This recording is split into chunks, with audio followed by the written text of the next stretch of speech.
সুবর্ণা ঠাকুরের বিষয়ে আপনি হয়তো অ্যাড্রেস করবেন।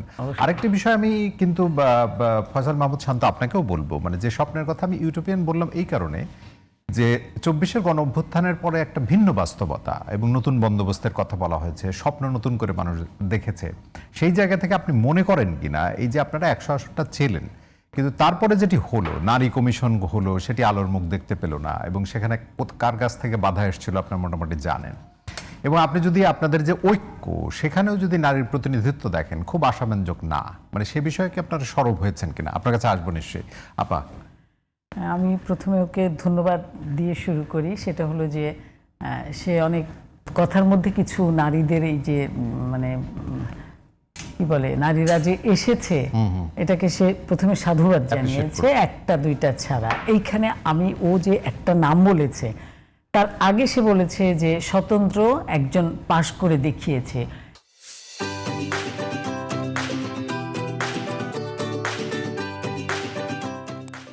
তাকে পাশ করতে হলে তাকে কিন্তু তৈরি করেছে বিএনপি, এবং সে সংসদে দীর্ঘ টাইম সে একা যে সুযোগটা পেয়েছে, সব নারী ওই সুযোগটা পায়নি, এটা একটা বুঝতে হবে।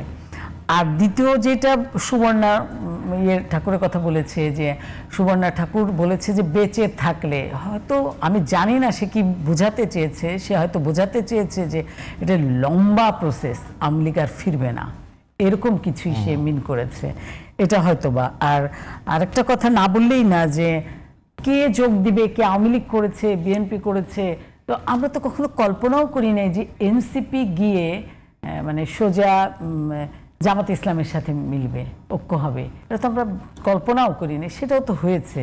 তো এই ক্ষেত্রে আসলে সত্যি কথা বলতে কি, যে দুই একজন সুবর্ণা এরা যদি ওইভাবে তার অনেক লোককে রিপ্রেজেন্ট করে, এবং তারা যদি তাদের ভুল বুঝতে না পারলে তাদেরকে নিশ্চয়ই আনা হয়নি, কারণ তার তো আর ওই ডেজিগনেশন ইউজ করার কোনো স্কোপ নাই।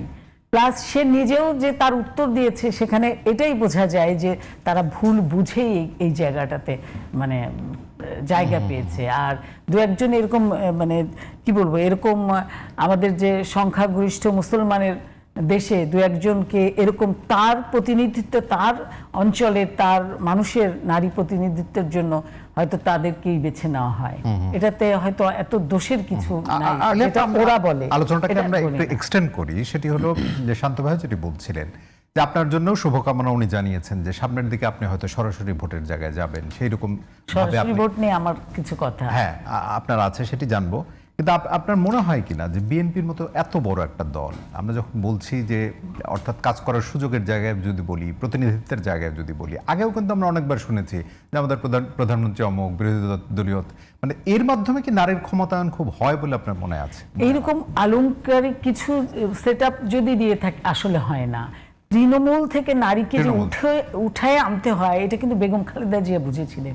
এই জন্য উনি এতটা জনপ্রিয়, দেশে নয় শুধু, দেশের বাইরেও। আপনি দেখবেন যে উনি সেই 1991 ক্ষমতা নিয়ে, এটা বলবো আমি, 1991 উনি ক্ষমতায় এসে 2000 সাল পর্যন্ত উনি বালিকা দশক করেছিলেন। তার মানে কি, যদি নারীদেরকে শিক্ষিত করা যায়, তারা কখনোই সমাজের বোঝা নয়, তারা সম্পদ। এই জন্যই তিনি নারীকে বিনা বেতনে পড়বার সুযোগ 11 শ্রেণী পর্যন্ত করেছে। আজকে যে এই যে নারীরা, এবং আমি এটা ফিল করি যে বাংলাদেশে ও বলেছে 300 আসনে নারী, 300 কেন, আমাদের এই মহিলা আসনে ফাইট দিয়েছে, আপনি জানেন কিনা, 2000-এর উপরে ফর্ম নিয়েছিল, লাস্টে 900-র উপরে যে ফাইটটা হয়েছে। তো এরা নিজেদেরকে যোগ্য মনে করেছে বলে এসেছে। আর আরেকটা জিনিস যে বলেছে যে এই নারীরা কেন ডাইরেক্টলি নির্বাচনে আসে না। আপনার মনে থাকবার কথা, বিএনপির আমলেই ভাইস চেয়ারম্যান, মহিলা ভাইস চেয়ারম্যান, তারা কিন্তু সরাসরি ভোটে পাশ করেছিল। এই যে রুট লেভেলে কাজগুলি আমরা হাত দিয়েছিলাম, সেই কাজগুলি কিন্তু সেভাবে এগিয়ে নেওয়া হয় নাই। এই এগোনের কাজ ছিল আসলে সরকারের। সরকার সারাক্ষণ ব্যস্ত ছিল বিরোধী দলের সবাইকে নিপীড়ন নির্যাতন করার কাজে, এবং নারী অ্যাবিউজ এমনভাবে বেড়েছিল যে নারীরা রাজনীতিকে একদম বলতোই যে মানে হেট করে, বিশেষ করে নারীরা। কিন্তু তারপরেও বাংলাদেশের যে মানে নারী প্রতিনিধিত্ব বেরিয়ে আসা, নারীর ক্ষমতায়ন, নারী এই সমস্ত কিছু শিকড় আপনি অর্থনৈতিক দিক দিয়েও চিন্তা করলে মানে চিন্তা করবেন যে পোশাক শিল্পকে রপ্তানি শিল্পে তৈরি করেছে নারী। প্রত্যেকটা জাতিতে নারী যখন শিক্ষিত হয় তখন গোটা দেশের পরিবর্তন হয়, ভাগ্যের পরিবর্তন হয়। এজন্যই আমাদের সরকার আগে থাকতেই এই পদক্ষেপটা নিয়েছিলেন যে শিক্ষিত করো সমাজকে, নারীকে বিনা বেতনে তোমার সন্তানকে স্কুলে পাঠাও, তো স্কুলে পাঠানোর দায়িত্ব তোমার, খরচ দিবে সরকার। এই যে এত সুন্দর খাবার বিনিময়ে, মানে খাদ্যের বিনিময়ে পড়াশোনা, এগুলো ছিল। আর আমরা অবশ্যই আশাবাদী যে সেটা নারীর সঙ্গে ফাইট দিয়ে নারী এগিয়ে আসবে। অনেকগুলো পরিকল্পনা এসেছিল, আমরা অনেকবার নারী নেতৃত্ব বসেছিলাম যে কিভাবে এই নির্বাচনটা হবে, এটা কি বাই রোটেশন আসবে, নারীর সঙ্গে নারীর মানে যুদ্ধটা হবে, নারীর ভোটেই নারী জিতবে। আমি কিন্তু এটা মনে করি না। আমি মনে করি যে জেনারেল সিটে নারীকে 10% দেওয়ার কথা ছিল।